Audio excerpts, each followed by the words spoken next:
हे everyone, welcome to the channel. जसं की तुम्हाला माहिती आहे, MPSC राज्यसेवेची जी मेन्स आहे आता ती डिस्क्रिप्टिव्ह पॅटर्नमध्ये होणार आहे. तर या व्हिडिओमध्ये आपण डिस्कस करू की जनरल स्टडी त्याचाच अर्थ सामान्य अध्ययन पेपर नंबर 3ची जी स्ट्रॅटेजी आहे कशा प्रकारे राहायला पाहिजे. याआधी ना मी जनरल स्टडी पेपर नंबर 1 आणि जनरल स्टडी पेपर नंबर 2 याची जी व्हिडिओ आहे कसं प्रकारे आपल्याला प्रिपरेशन करायला पाहिजे आणि कुठले कुठले रिसोर्सेस वापरायला पाहिजे हे सर्व जे आहे एंटायर व्हिडिओ डिस्कशन मी केलेलं आहे या चॅनलवर. आणि त्या व्हिडिओची जी लिंक आहे मी डिस्क्रिप्शनमध्ये देऊन देणार. जर कोणी व्हिडिओ नसेल बघितला तर ते जे लिंक आहे ते क्लिक करून तुम्ही व्हिडिओ जो आहे तो बघू शकता. त्याच्यामध्ये तुम्हाला कंप्लीट डिस्कशन मिळणार GS1 आणि GS2चं. आणि हा जो व्हिडिओ आहे तो कम्प्लिटली राहणार आहे GS3च्या फोकसवर. ठीक आहे. तर या व्हिडिओमध्ये आपण डिस्कस करू कंप्लीट स्ट्रॅटेजी आणि कुठले कुठले रिसोर्सेस वापरायला पाहिजे, त्याचबरोबर आपला अप्रोच कसला राहायला पाहिजे जनरल स्टडीज पेपर नंबर 3च्या प्रिपरेशनसाठी, हे सर्व पॉईंट. आणि हे सुरू करण्यापूर्वी मी तुम्हाला काही इम्पॉर्टंट पॉईंट्स सांगते. ते म्हटलं तर सर्वात आधी तुम्ही जे आहे सिलेबसची प्रिंट काढून घ्यावी, कारण की आपल्याला माहिती आहे MPSCने नवीन सिलेबस आणलेला आहे आणि तो UPSCच्या पॅटर्नवर आहे. आणि तो सिलेबस जो आहे खूप जास्त डिटेल आहे आणि खूप जास्त वास्ट आहे. तर प्रत्येक सिलेबसचे जे पॉईंट्स आहेत ते आपल्याला माहिती असणे इम्पॉर्टंट होऊन जाते. आणि त्यामुळे तुम्हाला सिलेबसची जी प्रिंट आहे नेहमी आपल्या स्टडी टेबलवर असलं पाहिजे. आणि नंतरचा एक नेक्स्ट पॉईंट असा आहे की जसं आपल्याला माहिती आहे MPSC जी आहे आता UPSC सारखा पॅटर्न आणणार आहे आणि MPSCची ही पहिली वेळ आहे प्रश्न काढणारी. तर आपल्याला कशा प्रकारे प्रश्न विचारतात त्याचं काहीच आयडिया नाही आहे. त्यामुळे UPSCने प्रिवियस इयरमध्ये कसे प्रश्न विचारले आहेत ते बघून आपण अंदाज लावू शकतो किंवा आपल्याला एक आयडिया मिळू शकते की कशा प्रकारे MPSC पण प्रश्न विचारू शकते. त्यामुळे UPSCचे जे आहे PYQs बघणे इम्पॉर्टंट होऊन जाते. आणि थर्ड आणि मोस्ट इम्पॉर्टंट पॉईंट्स ते आहे की सिलेबस बघितला, त्याचे नोट्स आपले जे आहेत बनले पाहिजे. त्यामुळे मेन्सचे जे नोट मेकिंग आहे ते इम्पॉर्टंट होऊन जाते. आता तुम्हाला प्रश्न पडेल की मेन्सचे नोट्स कसे बनवायला पाहिजे, तर ह्याचा पण जे आहे एंटायर व्हिडिओ डिस्कशन मी आणलेला आहे. आणि ते बघण्यासाठी जे आहे तुम्हाला जे डिस्क्रिप्शनमध्ये लिंक दिली आहे ते तुम्ही क्लिक करून जे आहे व्हिडिओ बघू शकता की मेन्सचे जे नोट्स आहे ते कशा प्रकारे बनवले पाहिजे. आता बघा, जनरल स्टडी जे आहे आपलं 3मध्ये कुठले विषय येतात, तर सर्वात पहिले economy, agriculture, science and technology, environment plus disaster management आणि इंटरनल सेक्युरिटी. हे जे 5 विषय जे आहेत ते जनरल स्टडी पेपर 3च्या सिलेबसमध्ये येतात. तर आपण आता नेक्स्ट स्लाईडमध्ये डिस्कस करू एंटायर हे प्रत्येक सब्जेक्ट्समध्ये कुठले कुठले रिसोर्सेस वापरायला पाहिजे, कशी आपली स्ट्रॅटेजी राहायला पाहिजे आणि काय काय पॉईंट्स जे आहेत ते इम्पॉर्टंट होऊन जाते या पर्टिक्युलर सब्जेक्ट्सला प्रिपेअर करण्यासाठी. तर चला वळूया आपण आपल्या नेक्स्ट पॉईंट डिस्कशनकडे. तर हा सिलेबस आहे इकॉनॉमीचा. तिथं बघा मेन्शन आहे Indian economy and the issue related to planning, mobilisation of resources, growth, development and employment. तर इथे बघा, तर हे बघा प्लॅनिंग. आता प्लॅनिंग वाचताना आपल्याला माहिती आहे की पहिले ना प्लॅनिंग कमिशन होतं आणि त्याच्यानंतर ना नीती आयोग आला. तर हे का आलं आणि याचं कंप्लीट जे आहे कशामुळे जे आहे कन्वर्ट केलं गेलं किंवा काय नवीन हायलाईट्स आले प्लॅनिंग कमिशनपासून नीती आयोगपर्यंत, असे सर्व पॉईंट जे आहेत या प्लॅनिंग टॉपिक प्रिपेअर करताना तुम्हाला आपल्या नोट्समध्ये ॲडअप करायचे आहे. त्याच्यानंतर बघा मोबिलायझेशन ऑफ रिसोर्सेस, ठीक आहे, रिसोर्स मोबिलायझेशनबद्दल. नंतर आहे ग्रोथमध्ये आपलं GDP झालं, त्याच्यामध्ये काही मिड टर्म आपले गोल्स काय आहेत, आपले लॉंग टर्म गोल्स काय आहे, हे सर्व पॉईंट्स. आणि त्याच्यानंतर आहे डेव्हलपमेंट अँड एम्प्लॉयमेंट. आता डेव्हलपमेंट अँड एम्प्लॉयमेंटमध्ये स्पेसिफिकली अनएम्प्लॉयमेंट रिलेटेड इश्यूज असे सारे टॉपिक जे आहेत यामध्ये आपल्याला प्रिपेअर करायचे आहेत. नंतर आहे inclusive growth and issues arising from it. याच्यामध्ये आपण जसं बघू शकतो फायनान्शियल इन्क्लुजन हे सर्व टॉपिक. त्याच्यानंतर याच्यामध्ये ना जर तुम्ही UPSCचे PYQ बघितले असेल तर तुम्हाला माहीत पडेल की याच्यामध्ये ना इनडायरेक्टली स्कीम्स रिलेटेड प्रश्न विचारले जातात आणि ते कुठं ना इन्क्लुझिव्ह ग्रोथ आणि इश्यूज अरायझिंग फ्रॉम इट या पॉईंटला जे आहे सिलेबसच्या रिलेट करते. तर ना आपण जाणून घेऊ शकतो किंवा आपण समजून घेऊ शकतो की इन्क्लुझिव्ह ग्रोथ आणि इश्यूज रिलेटेड जे टॉपिक्स आहेत ना हे इनडायरेक्टली वेमध्ये प्रश्न विचारले जाते. नंतर आहे गव्हर्नमेंट बजेटिंग. त्याच्यामध्ये आपलं GST झालं किंवा FRBM ॲक्ट झालं, त्याच्यामध्ये बजेटिंगवाला हा जो कन्सेप्ट आहे ते बघितलं तर जसं नवीन कन्सेप्ट अराईज होत आहे जेंडर बजेटिंग वगैरे, हे सर्व जे आहेत आपल्याला जाणून घ्यावे लागेल. नंतर आहे effect of liberalisation on economy. आता लिबरलायझेशन आपल्याला माहीत आहे, LPG रिफॉर्म येणार, त्याचबरोबर चेंजेस काय येतात इन इंडस्ट्रियल पॉलिसी. आता याच्यामध्ये कुठली कुठली इंडस्ट्रियल पॉलिसीज आहे, 1956ची, 1991ची, हे सर्व माहीत करणे. आणि या पॉलिसीचा जो आहे इफेक्ट कसा राहिला इंडस्ट्रीजवर, ठीक आहे, आणि त्याच्या ग्रोथवर, हे सर्व माहीत करून घ्यावे.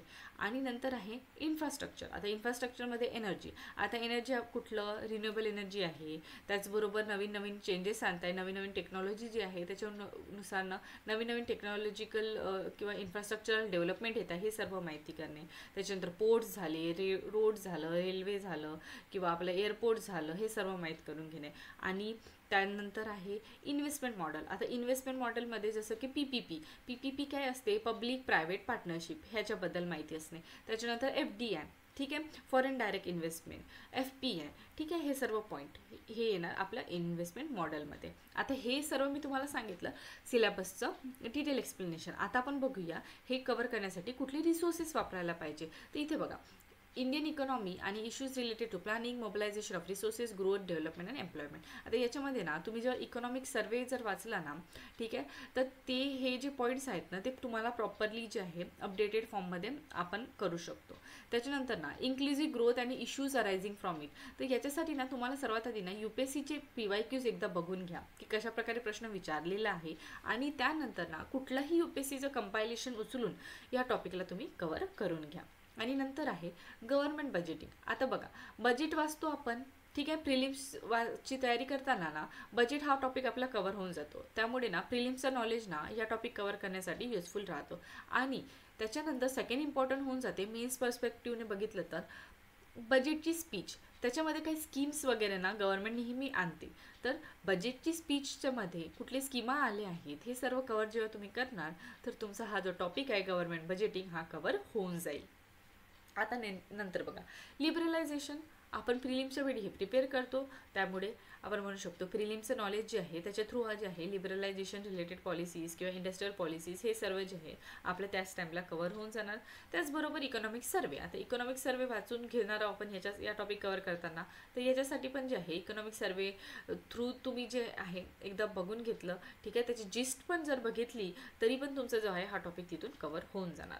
आणि हे बघा, इन्फ्रास्ट्रक्चर कव्हर करण्यासाठी ना तुम्ही एकदा ना नीती आयोगची एक स्ट्रॅटेजी डॉक्युमेंट आहे ना, 75 इयर ऑफ न्यू इंडिया असं काही डॉक्युमेंटचं नाव आहे, ठीक आहे. मी एकदा कमेंटमध्ये पण पर्टिक्युलर जे आहे मेन्शन करून घेणार त्या डॉक्युमेंटचं रिअल नेम, ठीक आहे, ते तुम्ही एकदा डाउनलोड करून एकदा बघून घ्या की हा इन्फ्रास्ट्रक्चर टॉपिक जेव्हा त्यांनी मेन्शन केलेला आहे ना खूप व्यवस्थित प्रकारे मेन्शन केला आहे. डाटाबद्दल लिहिलं आहे, ठीक आहे, डाटा मेन्शन केलेला आहे. त्याच्यानंतर डाटा झालं, त्याच्यानंतर आपले नवीन स्कीम्स झाले किंवा नवीन डेव्हलपमेंट कसे झालेले आहे, हे सर्व एका आन्सर रायटिंग फॉर्मॅटमध्ये ना त्यांनी हे डॉक्युमेंट लिहिलेली आहे. तर ते जर तुम्ही रेफर करणार ना तर तुम्हाला हा इन्फ्रास्ट्रक्चर टॉपिक ना प्रॉपरली आणि एक ॲनालिटिकल किंवा आपण म्हणू शकतो होलिस्टिक वेने हा कव्हर होऊन जाणार. त्याचबरोबर ना बजेट आणि इकॉनॉमिक सर्वेमध्ये काय नवीन अपडेशन मेन्शन केलेले आहेत याच्याबद्दल, ठीक आहे, या टॉपिकबद्दल ते तुम्ही एकदा ॲडप्ट करून घ्यावे. आणि नंतर इन्व्हेस्टमेंट मॉडेल, जसं मी आता सांगितलं PPP झालं किंवा FDI वगैरे मधलं जे पॉईंट्स आहे हे कव्हर करण्यासाठी ना कुठलंही UPSCचं कंपायलेशन उचलून घ्या, ठीक आहे, आणि त्याच्यातून हा टॉपिक जो आहे तो तुम्ही कव्हर करून घ्या, ठीक आहे. तर हे झालं आपलं एंटायर इकॉनॉमी कव्हर करण्यासाठी रिसोर्सेसचा डिटेल प्लॅन. आता बघूया आपण नेक्स्ट पॉईंट. बघा, आता नेक्स्ट पॉईंट आहे ॲग्रिकल्चर, ठीक आहे. हे जे मी स्क्रीनशॉट अपलोड केलं आहे ना ते तुमच्या सिलेबसचेच आहेत, ठीक आहे. तुम्ही एकदा सिलेबस ओपन करून बघू शकता आणि हे काही जे इम्पॉर्टंट हायलाईट किंवा पॉईंट्स मी तुम्हाला सांगत आहे ना ते तुम्ही तुमच्या जे आहे सिलेबसच्या प्रिंटमध्ये ॲडअप करू शकता. तर बघा, ॲग्रिकल्चर. आता ॲग्रिकल्चर हा जे टॉपिक्स इथे मेन्शन केलेले आहेत ना तर ते कव्हर करण्यासाठी ना बघा, cropping pattern in a various part of the country. जॉग्रफीमधून आपलं हे कव्हर होऊन जाणार GS1, ठीक आहे. इथे नंतर मेन्शन आहे irrigation and irrigation storage system, GS1 जॉग्रफीमधून आपण कव्हर करून घेऊ. नंतर आहे transport and marketing of agriculture produce and the issue and related constant. तर ठीक आहे, ॲग्रिकल्चर प्रोड्यूस, ठीक आहे, त्याच्यानंतर आपण ट्रान्सपोर्ट करू, त्यांचं मॅन्युफॅक्चर करू, कुठल्या फूड प्रोसेसिंग इंडस्ट्रीमध्ये टाकू किंवा काही एक्सपोर्ट वगैरे करू. हे सर्व जे आहे एंटायर चेन फॉर्मॅटमध्ये जे आहे या टॉपिकचे आपले नोट्स राहायला पाहिजे. आणि नंतर आहे technology in a in aid of a farmer आणि हा टेक्नॉलॉजिकल मिशन, ह्या दोन टॉपिकला ना तुम्ही कोरिलेट करून किंवा सोबत जे आहे त्याचे नोट्स प्रिपेअर करू शकता. नंतर आहे issue related to direct and indirect farm subsidies, MSP that is minimum support price, त्याच्यानंतर TDS काय असते, पब्लिक डिस्ट्रीब्युशन सिस्टीम काय असते, त्याचे ऑब्जेक्टिव्ह काय आहे, फंक्शनिंग काय आहे, काय लिमिटेशन आहे, काय रिवॅपिंग स्कीम्स आलेले आहेत, ते सर्व. आणि जेव्हा तुम्ही पब्लिक डिस्ट्रीब्युशन सिस्टीम वाचणार तेव्हा तुम्ही डेफिनेटली FCI वाचणार, त्याचाच अर्थ आहे फूड कॉर्पोरेशन ऑफ इंडिया वाचणार, ते कशा प्रकारे फूड प्रोक्युअर करतात आणि पुढे स्टेटला कसं पास ऑन करतात आणि पुढे स्टेट जे आहे कशा प्रकारे फेअर प्राईस शॉप्सला जे आहे राशन कार्ड थ्रू जे आहे प्रोसेस जे आहे फॉर्मॅट करते आणि ते जे राशन कार्ड थ्रू जे आहे पीपल्स किंवा बेनिफिशरीज कसं हा स्कीमचा बेनिफिट घेऊ शकतात, हे सर्व जे आहे या टॉपिकमध्ये आपल्याला कव्हर करायचे आहे. आणि नंतर इथे बघा इकॉनॉमिक ऑफ ॲनिमल रिअरिंग. ठीक आहे, ॲग्रिकल्चरमध्ये ना नुसते क्रॉप पॅटर्न किंवा इरिगेशन वगैरे नाही आहेत, ॲग्रिकल्चरमध्ये ना ॲनिमल रिअरिंगवाला पण टॉपिक येते. तर हा पण जो टॉपिक आहे तुम्हाला इथे कव्हर करावा लागेल. नंतर आहे फूड प्रोसेसिंग. ठीक आहे, तेच मी सांगितलं फूड प्रोसेसिंग आलं ना तर ट्रान्सपोर्ट, मॅन्युफॅक्चर किंवा एक्सपोर्ट हे सर्व टॉपिक आपल्याला बघावे लागेल इथे. आणि नंतर त्याचं स्कोप आणि सिग्निफिकन्स काय आहे, लोकेशन्स काय आहे. ठीक आहे, आपण जे आहे महाराष्ट्राचा मॅप काढून घेऊ शकतो आन्सर लिहिताना आणि कुठले कुठले फूड जे आहेत प्रोसेसिंग युनिट कुठल्या लोकेशनमध्ये दिलेले आहे ते आपण जे आहे मॅप थ्रू प्रॉपरली डिस्क्राईब करू शकतो. त्याच्यानंतर अपस्ट्रीम आणि डाऊनस्ट्रीम रिक्वायरमेंट काय आहे, एक प्रॉपर सप्लाय चेन मॅनेजमेंट कसं असतो फूड प्रोसेसिंग युनिटचा, हे सर्व. आणि नंतर आहे लँड रिफॉर्म इन इंडिया. आता हा जो लँड रिफॉर्म इन इंडिया आहे ना, जर तुम्ही GS1 वाला स्ट्रॅटेजी व्हिडिओ बघितला असेल ना, तुम्हाला माहिती असेल की पोस्ट इंडिपेंडन्स वाचताना ना हा आपण टॉपिक कव्हर करून घेतो तिथं. तर हा टॉपिक आपण GS1 जेव्हा वाचू ना त्याच टाईमला हा टॉपिक आपला कव्हर होऊन जाणार. आणि बघा हा जो ॲग्रिकल्चर आहे ना, आताच मी तुम्हाला सांगितलं डिटेल काय काय आपल्याला कशा कशा प्रकारे प्रिपेअर करायचं आहे. तर याच्यामध्ये ना एक पॉईंट इम्पॉर्टंट असं आहे की PYQ एकदा UPSCचे बघून घ्या, तुम्हाला नोटीस होणार की काही टॉपिक ना खूप रिपीटेडमध्ये विचारले गेलेले आहेत. तर ते जे रिपिटेशन आहे ना ते तुम्हाला एक बघितल्यानंतर आयडिया मिळून जाईल की कुठल्या टॉपिकला आपण जास्त फोकस करून आपण एकदा बघू शकतो. ठीक आहे, कुठल्या टॉपिकला UPSCने इम्पॉर्टन्स दिला आहे तर आपण थोडा अंदाजा घेऊ शकतो की MPSC पण जे आहे याला विचारू शकते. तर त्याच्यामुळे ना एकदा UPSCचे PYQ बघून घ्या. त्याच्यानंतर नीती आयोगची स्ट्रॅटेजी डॉक्युमेंट, त्याच्यामध्ये काही कन्सेप्ट क्लिअर केले आहेत त्यांनी, जसं डबलिंग फार्मर इन्कम झालं, अशा टाईपचे काही कन्सेप्ट मेन्शन केले आहे. त्यामुळे आपण जे आहे हे डॉक्युमेंट थ्रू जे आहे ॲग्रिकल्चर पार्टमध्ये काही जे आहे व्हॅल्युएडिशन किंवा काही जे आहे टॉपिकचं कव्हरेज करू शकतो. त्याच्यानंतर इकॉनॉमिक सर्वेमध्ये ना एक चॅप्टर असतो ॲग्रिकल्चरवर, तर तो जो आहे चॅप्टर तुम्ही प्रिपेअर केले ना तर तुम्हाला याच्यासाठी ना एक चांगला फॉर्डर मटेरियल जो आहे ॲग्रिकल्चर पार्ट कव्हर करण्यासाठी GS3चा तो बनून जाईल. त्याच्यानंतर इथे बघा करंट अफेअरचं कव्हरेज असणे आणि त्याच्याचबरोबर प्रिलिम्सचे जे आहे नॉलेज असणे. इथे बघा हा क्रॉपिंग पॅटर्नवालं किंवा इरिगेशनवालं ते आपण प्रिलिम्सच्या टाईमला कव्हर करूनच घेतो. तर हे सर्व जे आहे प्रिलिम्सच्या नॉलेज थ्रू पण काही सेक्शन जे आहे ॲग्रिकल्चरचे हे कव्हर आपण इथं करू शकतो. तर आपला हा व्हिडिओ झाला हा पॉईंट झाला आपला ॲग्रिकल्चरवर. आता वळूया नेक्स्ट पॉईंटकडे, तेच आहे आपले इंटरनल सिक्युरिटी. तर असं म्हटलं जाते की इंटरनल सिक्युरिटी ना खूप इझी आणि डुएबल टॉपिक आहे. तर हे जे कव्हर करण्यासाठी ना सर्वात इम्पॉर्टंट होऊन जाते की सर्वात पहिले ना तुम्ही इंटरनॅशनल रिलेशनबद्दल ना काही बेसिक आयडिया घेऊन घ्या. कारण इंटरनॅशनल रिलेशनबद्दल तुम्हाला जेव्हा आयडिया येऊन जाणार ना तर तुम्हाला इथले काही जे सेक्शन आहे ते कव्हर करण्यासाठी खूप जास्त इझी जाणार. आणि त्याचबरोबर ना UPSCचे एकदा PYQ बघून घ्या की इंटरनल सिक्युरिटीवर कशा प्रकारे प्रश्न विचारले गेलेले आहेत.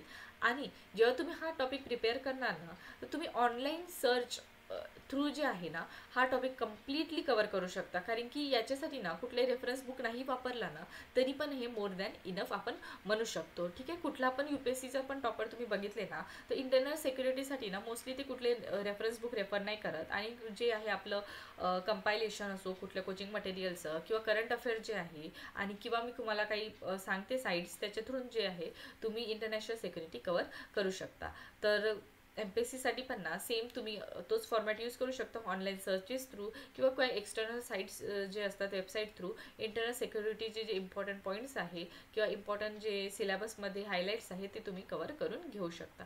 आणि त्याचबरोबर ना इंटरनल सिक्युरिटीमध्ये ना एक पॉईंट लक्षात घ्या की का करंट अफेअर्समध्ये काही इम्पॉर्टंट इश्यूज हायलाईट झाले कुठल्या रिजनमध्ये, जसं की आपल्याला एक माहिती आहे इंडियामध्ये आहे महाराष्ट्रामध्ये कुठल्या रिजनमध्ये आहे हे करंट अपडेटमध्ये येतच असतो नेहमी. काही नक्षलिझममुळे कुठला एरिया इफेक्टेड असल्यामुळे ना काही इश्यूज होत राहतात. जसं की आपल्याला माहिती आहे गडचिरोली जो भाग आहे तो नक्षलाईट एरिया आपण म्हणलं जातो, हे भंडारासारखा जो आपला इकडचा रिजन आहे, ठीक आहे. तर तिथे नक्षलाइझममुळे काय नवीन अपडेशन आले किंवा नवीन गव्हर्नमेंटने स्कीम आणलं त्या रिजनला डेव्हलप करण्यासाठी, तर अशा प्रकारचे जे करंट अफेअर येत राहतात ना ते तुमच्या जे आहे इंटरनल सिक्युरिटीच्या नोट्समध्ये ॲड करत जा. त्याच्याने काय होणार, तुम्हाला आन्सर रायटिंगमध्ये ना एक पॉझिटिव्ह पॉईंट किंवा एक प्लस पॉईंट म्हणून ना ॲडअप होणार. सो इंटरनल सिक्युरिटीमध्ये ना करंट अफेअरचा जो आहे महत्त्व खूप इम्पॉर्टंट होऊन जातो. आणि बघा, जेव्हा तुम्ही linkages between development and spread of extremism हे जेव्हा वाचणार ना, तिथं ना लेफ्ट विंग एक्स्ट्रीमिझम, नॉर्थ ईस्टमध्ये काही एक्स्ट्रीमिझम रिलेटेड काही इश्यूज, जम्मू अँड काश्मीरमध्ये काही जे इश्यूज असतात, आणि त्याचबरोबर नक्षलिझम, हे सर्व टॉपिक ना कव्हर करा. आणि इम्पॉर्टंट हे आहे की मॅपचा यूज ना खूप व्यवस्थित प्रकारे तुम्ही ह्या टॉपिक कव्हर करायसाठी यूज करू शकता. बघा, तुम्ही नक्षलिझम जेव्हा वाचताना तेव्हा तुम्हाला माहीत होणार एक रेड कॉरिडॉर म्हणून कन्सेप्ट आहे, ठीक आहे. तो रेड कॉरिडॉर ना तुम्ही डायरेक्ट मॅपवर जे आहे नोट करून टाकला तर तुम्हाला खूप जास्त जे आहे तुमचा आन्सर जो आहे किंवा तुमचे जे नोट्स आहेत ना ते प्रेझेंटेबल बनून जाणार. त्यामुळे ना मॅपचा वापर जो आहे इंटरनल सिक्युरिटी कव्हर करताना तुम्ही नेहमी करायला पाहिजे. त्याचबरोबर ना इथे बघा, role of a external state and a non state actor. तर स्टेटचा डिफरंट रोल आणि नॉन स्टेट ॲक्टरचा डिफरंट रोल असं जे आहे टॉपिकला ब्रेकडाऊन करून जे आहे तुम्ही आपले इंटरनल सिक्युरिटीचे नोट्स बनवा.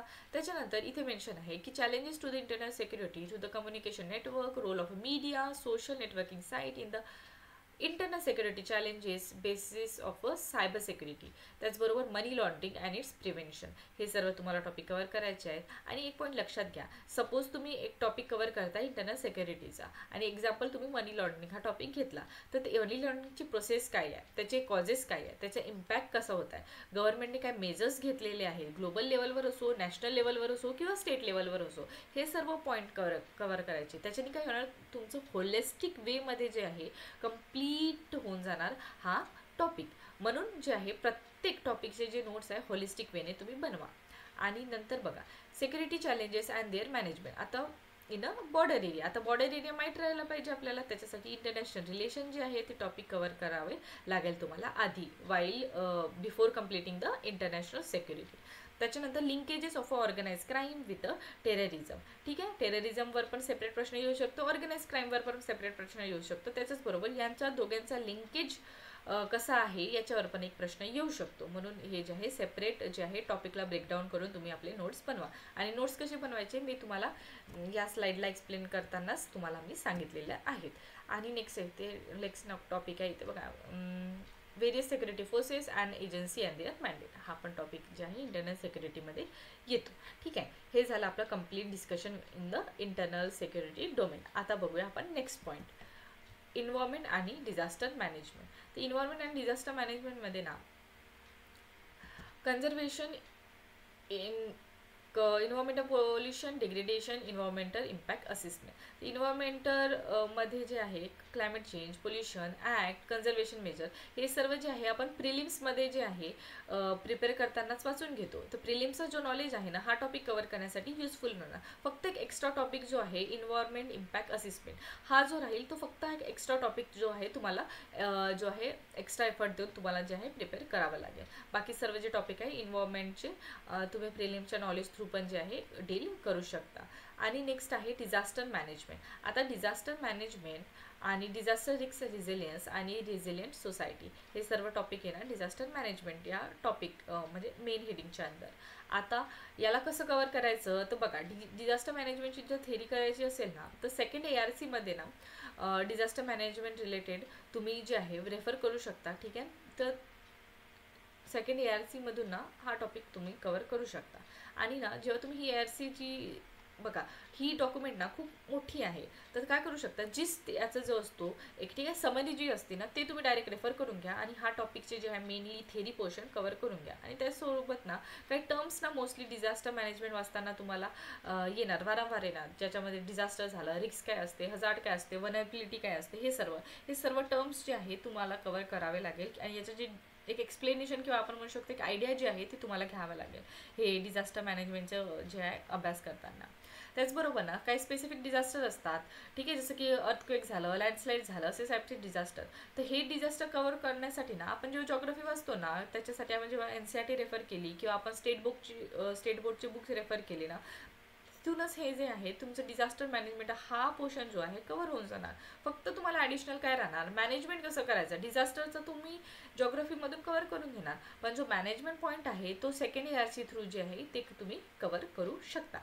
ठीक आहे. आता हे झालं आपलं इन्व्हायरमेंट आणि डिझास्टर मॅनेजमेंट कसं प्रिपेअर करायचं त्याच्याबद्दल. आता वळूया नेक्स्ट, ते आहे सायन्स अँड टेक्नॉलॉजी. आता इथे काय आहे बघ, science and technology development and their application in a everyday life.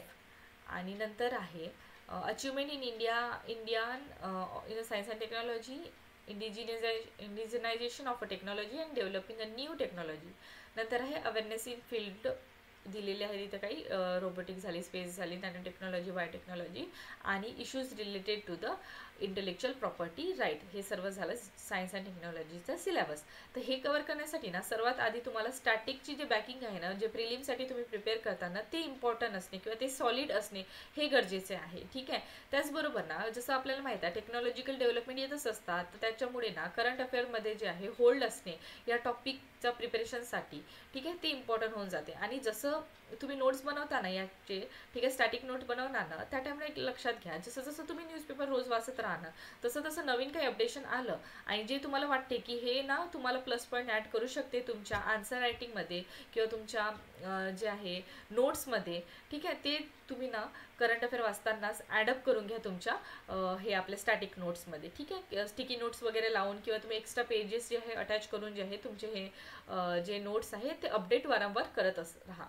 ठीक आहे. आणि नेक्स्ट बघा, achievement of Indians in science and technology. तर तिथे तुम्हाला ना काही इंडिया स्पेसिफिक सायंटिस्टला जे आहे ते कव्हर करणे गरजेचे होऊन जातील. आणि आपल्याला माहिती आहे आपण महाराष्ट्र स्टेट सर्व्हिसेसची एक्झाम देणार आहोत, तर महाराष्ट्र स्पेसिफिक कुठला इंडियन सायंटिस्ट असेल, त्यांनी खूप मोठं काही काम केलं असेल, तर त्याच्याबद्दल जे आहे थोडा बहुत आयडिया घेऊन घेणे हे इम्पॉर्टंट होऊन जाते. आणि नेक्स्ट टॉपिक आहे इंटेलेक्च्युअल प्रॉपर्टी राईट. ठीक आहे, IPR, त्याच्याचबरोबर पेटंट लॉ, हे सर्व जे टॉपिक आहे आपल्याला हे कव्हर करावे लागेल. हे कुठून कव्हर करणार बघा, कुठलं सेपरेट रेफरन्स नाही आहे. UPSCच्या कंपायलेशनमधून ना छोटा टॉपिक आहे हा, डायरेक्ट काय जास्तीत जास्त 3-4 पेजेसचं असेल, ते तुम्ही एकदा बघून घ्या आणि हे जे आहे तुम्ही तिथून कव्हर करून घ्या. एक्स्ट्रा काही दिमाग नको लावा की कुठली बुक रेफर करायला पाहिजे वगैरे वगैरे, हे काही जे आहे भानगडीत पडा नको. आणि जे आहे डायरेक्ट UPSCच्या कंपायलेशनमधून ना हे टॉपिक तुम्ही कव्हर करून घ्या. आणि त्याचबरोबर ना जेव्हा तुम्ही ना IT, space, computer, robotic, nano technology, biotechnologies हे सारे टॉपिक कव्हर करणार ना, तेव्हा ना त्याचे अप्लिकेशन डिफरंट सेक्टर्समध्ये कसे आहेत, ठीक आहे, हेल्थ सेक्टरमध्ये काय अप्लिकेशन आहे, ॲग्रिकल्चर सेक्टरमध्ये काय अप्लिकेशन आहे, हे सर्व ना तुम्ही ॲड करा. आणि त्याचबरोबर जसं मी आताच सांगितलं करंट अफेअर, ठीक आहे, त्याचाच अर्थ रिसेंट डेव्हलपमेंट काय होता या सेक्टर्समध्ये, हे सर्व जे आहे तुम्ही जे आहे लक्ष द्या आणि ते जे आहे तुमच्या नोट्समध्ये ॲड करत राहा. ठीक आहे. हे झालं आपलं complete discussion with regard to the science and technology. आता बघा काही इम्पॉर्टंट हायलाईट्स मी तुम्हाला सांगून देते किंवा काही इम्पॉर्टंट पॉईंट्स तुम्हाला एकदा सांगते. बघा आताच तुम्हाला मी कंप्लीट डिस्कशन देऊन दिलं सर्वच विषयाचा, तर तुम्ही नोट डाऊन केलं असेल की बाबा या विषयासाठी ना कुठलाच एक हॉलिस्टिक सोर्स नाही आहे. जसं मी GS1 GS2 साठी काही तुम्हाला सांगितलं, पण ना इथे ना कुठलंच एक सिंगल सोर्स नाही आहे. त्यामुळे ना GS3ला ना एक डायनॅमिक सब्जेक्ट असं मानलं जातो. त्यामुळे डायनॅमिक आहे तर काय करावं लागेल, आपल्याला जे बुक्स मी तुम्हाला सांगितले किंवा बुक्स नाही म्हणू शकत की जे काही रेफरन्स सांगितले ना ते तुम्ही एकदा व्यवस्थित बघून घ्या. त्याचबरोबर करंट अफेअर्सचे जे आहे कव्हरेज व्यवस्थित करत राहा.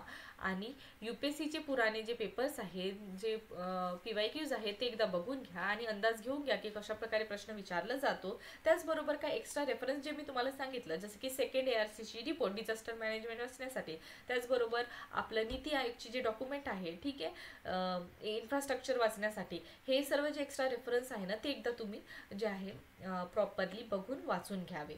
त्याचबरोबर ना GS3मध्ये ना नोट मेकिंग खूप जास्त इम्पॉर्टंट होऊन जाते, कारण की प्रत्येक टॉपिकवर ना UPSCने ना प्रश्न विचारला आहे. टॉपिक जो सिलेबसमध्ये ना डायरेक्ट मेन्शन आहे ना त्याच्यावरच डायरेक्ट प्रश्न विचारलेला आहे UPSCने. त्यामुळे आपण अंदाज घेऊ शकतो की सिलेबसचे प्रत्येक टॉपिकला जे आहे ब्रेकडाऊन करून त्याचा जो आहे एंटायर नोट्स बनवणे ना इम्पॉर्टंट होऊन जाते. त्यामुळे ना तुम्ही एकदा लक्षात घ्या की सिलेबसचे प्रत्येक पॉईंट्स जे मेन्शन आहे GS3च्या सिलेबसमध्ये, ठीक आहे, ते तुम्ही नोट बनवताना ना प्रत्येक पॉईंट कवर करून घ्या.